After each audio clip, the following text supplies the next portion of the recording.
पाकिस्तान के बारे में कि पाकिस्तान का जो चरित्र रहा है और पाकिस्तान को चेतावनी भी दी कि अभी हम लोगों ने पॉज किया है, लेकिन अगर कुछ भी होगा तो उसको रिटेलिएट करना बहुत अच्छे से जानती है भारत की तीनों सेना। भारतीय सेना की जितनी तारीफ की जाए वो कम है। भारतीय सेना के शौर्य और पराक्रम पर हम सब गौरवान्वित हैं। असलियत यह है कि हम सब लोग जो इस देश में सुरक्षित हैं, हमारी भूभागीय अखंडता बनी हुई है, हमारी सरहदें महफूज है, वो इसलिए है क्योंकि भारतीय सेना और उनके जाबाज सैनिक मुस्तैदी से हमारी सुरक्षा करते हैं। तो भारतीय सेना की तो जितनी तारीफ की जाए वो कम है। उनका पराक्रम को नमन है।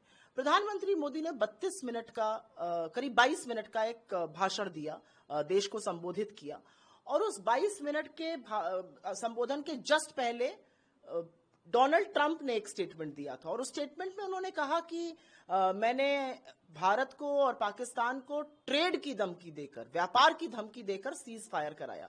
तो हम यह आशा कर रहे थे कि हमारे प्रधानमंत्री जब बोलेंगे तो इस पर वो जवाब देंगे। कुछ सवाल हैं जिनके जवाब नहीं मिले। पहला, ये जो डोनाल्ड ट्रंप बार बार कह रहे हैं उन्होंने सीज फायर कराया, सीज फायर क्यों उन्होंने कैसे कराया, हम उनके दबाव में क्यों आए, और क्या हमने ट्रेड के चलते सीज फायर किया जैसा कि ट्रंप कह रहे हैं, और अगर ऐसा नहीं है तो हम उनको क्यों नहीं नकार रहे हैं, हम उनको क्यों नहीं रिफ्यूट कर रहे हैं। ये पहला सवाल है, क्योंकि व्यापार के चलते हम टेरर और आतंक के खिलाफ कार्रवाई बंद कर दें, ये तो बिल्कुल बर्दाश्त नहीं हो सकता। दूसरा, अमेरिका से वक्तव्य आया कि वो कश्मीर में मध्यस्थता को तैयार है। डोनाल्ड ट्रंप का वक्तव्य आया, कश्मीर हमारा है, हमने कश्मीर में कभी भी थर्ड पार्टी का कोई इंटरफेरेंस नहीं किया है, कोई मध्यस्थता हमें स्वीकार नहीं है। तो प्रधानमंत्री ने क्या अपनी पोजीशन बदल दी, और अगर नहीं बदली है तो उन्होंने इसको सिरे से क्यों नहीं खारिज किया, सिरे से क्यों नहीं नकारा। तीसरी बड़ी बात, और ये बड़ी बात है, अमेरिका से एक और वक्तव्य आया था कि प्रधानमंत्री भारत के और प्रधानमंत्री पाकिस्तान के एक तटस्थ जगह पर मिलकर बात करेंगे।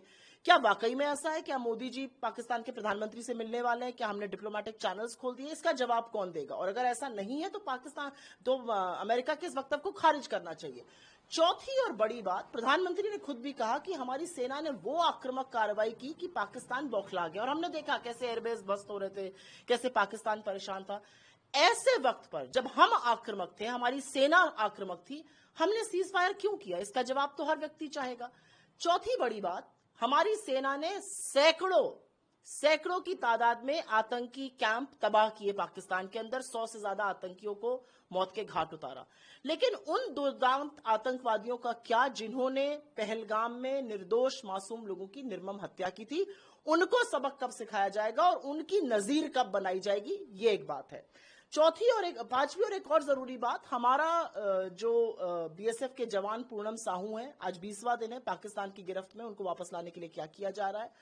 और जब पूरा विपक्ष, समूचा देश आपके साथ खड़ा था, तो आपने वहां पर पीओके पर कोई कार्रवाई क्यों नहीं की? ये देश पूछना चाहता है। और अंत में एक सवाल सबके मन में है कि पहलगाम में सुरक्षा की चूक हुई, ये सरकार ने माना, पहलगाम में इंटेलिजेंस फेल हो रहा है, इसके लिए जिम्मेदार कौन है? प्रधानमंत्री जिम्मेदार है, गृह मंत्री जिम्मेदार है, कौन जिम्मेदार है? तो बहुत सारे ऐसे सवाल हैं जिसका जवाब इसलिए आना चाहिए क्योंकि जवाब ना आने से हमारी संप्रभुता पर, हमारी सॉवरेनिटी पर सवाल खड़े हैं।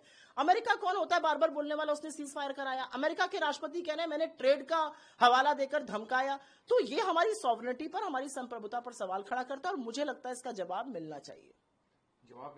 विशेष सत्र की कह रही है राजनीतिक एंगल ढूंढ रहे हैं। आपके अलाए शरद पवार का कहना यह है कि ऐसे भी ऑल पार्टी मीटिंग होनी चाहिए, लेकिन पार्लियामेंट में इस तरह की पब्लिक डोमेन में चर्चा, जंग से रिलेटेड कुछ भी होना नेशनल इंटीग्रिटी या नेशनल सिक्योरिटी को भी, ये उनका व्यू है। मुझे ऐसा लगता है पार्लियामेंट या सदन इस देश का प्रतिबिंब है। इस देश के लोग अपने प्रतिनिधियों को चुनकर भेजते हैं, इस देश के लोगों को जवाब मिलना चाहिए, और वो जवाब सिर्फ और सिर्फ सदन में मिल सकता है। जब 62 में जवाहरलाल नेहरू जी सदन बुला सकते हैं, सत्र बुला सकते हैं, अटल जी के कहने पर बुला सकते हैं, या उनको लगा कि डेमोक्रेसी में उनकी जिम्मेदारी है ऐसा करना, तो अब ऐसा क्यों नहीं किया जा रहा है? ऑल पार्टी मीटिंग में प्रधानमंत्री आते नहीं है, 2-2 बार मीटिंग हो गई। ऑल पार्टी मीटिंग में कहा जाता है वहां पर परमिशन नहीं थी, बाद में पता चलता है वो बात गलत कही गई थी। तो बहुत सारी ऐसी बातें हैं।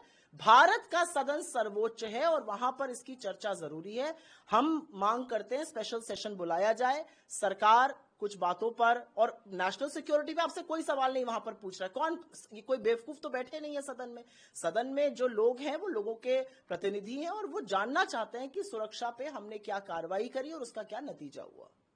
और सवाल में तिरंगा यात्रा निकालेगी और भारत की जो शौर्य गाथा है उसको बयां करेगी। भारत की शौर्य गाथा तो देखिए बच्चा बच्चा बयां करता है। भारत की सेना के पराक्रम के बारे में हर कोई बोलता है। जिस तरह से हमने पाकिस्तान के 71 में 2 टुकड़े कर दिए और 65 में उनको नाको चनो चबवाए और 99 भी किया, उसकी सब लोग चर्चा करते हैं। जिस दिन भारतीय सेना ने धावा बोला था, कांग्रेस ने तो उसके अगले दिन ही जय हिंद यात्रा हर राज्य के मुख्यालय पर निकाली थी। तिरंगा यात्रा अच्छी बात है, निकालनी चाहिए। सेना के शौर्य और पराक्रम पर चर्चा होनी चाहिए।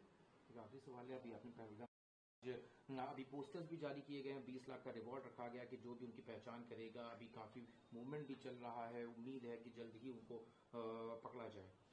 बिल्कुल पकड़ा जाए और ऐसे लोगों को पकड़ के उनकी एक नजीर बनाना जरूरी है, जिससे कि देश विरोधी ताकतों को समझ आए कि अगर आपने हिंदुस्तान की ओर आंख उठाकर भी देखा तो हमारी सेना आपके साथ क्या कर सकती है, ये देश आपके साथ क्या कर सकता है। ये दुर्दांत आतंकवादी जब तक पकड़े नहीं जाएंगे और इनको अंजाम तक नहीं पहुंचाया जाएगा, जिन परिवारों ने अपने बेटों को, अपने पतियों को, अपने पिता को खोया है, उनके साथ न्याय कैसे होगा।